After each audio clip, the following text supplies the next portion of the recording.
Bum, bum, bum, bum, bum, bum, bum, bum, bum, bum, bum, bum. The Peter Dislike Show. Bum, bum, bum, bum, bum, bum, bum. So earlier this week, I suggested some changes to our calendar. I described how days don't have to be 24 hours and how there could be an 8-day week. And I also described how a lot of times the new year starts with a throng, and I wish that could happen more often. And I suggested a different period we could use as our year. Now, keep in mind, humans are going to be a multiplanetary species, and eventually the 365-day year isn't going to make a whole lot of sense anyway, especially when we move out of the solar system altogether, right? If you're on Mars, you can kind of still see a 365 day, right? But on another planet, forget about it, right? You might see the sun oscillate a little bit. Actually, you won't because it will oscillate more due to Jupiter than anything else. So it made me think about what period we could use for a year. And then it dawned on me, why not use the half life of our nuclear fuel that we'll be using when we finally go out there? Now, the lightest non radioactive, the lightest element that is strongly radioactive is polonium. And technically, polonium has uh, isotope that has a long half life. I think it's like 100 and some years. But the most common one is polonium 210, which has a half life of 138.376 days. And so earlier today, I decided to put together a calendar based on the polonium year. And then I needed a starting date. And what better date than the day that Mary Curie discovered polonium on July 18 of 1898. So that begins year one. And if we choose that day to begin year one, next Saturday, March 11th of 2023, will be the beginning of of polonium year 329.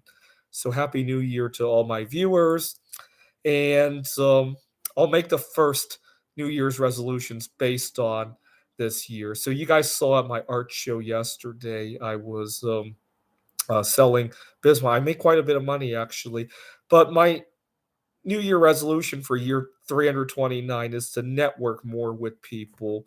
Right now, it's kind of a very lonely job, if you will. Like I talked about how I started doing Bismuth to break the monotony at my day job, but this is even more boring, although it is a whole lot less toxic. The people that I have to deal with doing this, actually, it isn't toxic at all. Although once a while you run into wackiness on eBay trying to buy the Bismuth metal, but that's very minor compared to toxicity. I work at a place right now that just reeks of old age. You got people who are baby boomers, Generation X. There's too much of a divide to interact with some of those people in terms of life values. And it's okay to work with these people. What I strongly dislike, is that the whole place just reeks of older generation. That's the problem I have with it. It also reeks of marriage. It reeks of supremacy. I mean, up until recently, I was the only Asian there, and we don't have any African Americans. It just reeks of, you have to be white, married, older generation, and don't get me wrong. There's nothing wrong with those people, but the culture of that. I haven't had to deal with that with Bismuth art. People of all backgrounds buy my stuff. People of all backgrounds appreciate what I do, and that's good. So my resolution is to network more. Now, yesterday I had a little bit of drama at the art show. I was missing some of my stuff, and it was buried under other stuff in my car. But I panicked for a few moments. Life has been going way too fast for me lately, and I hope I'll take some time away from both the Bismuth and my day job.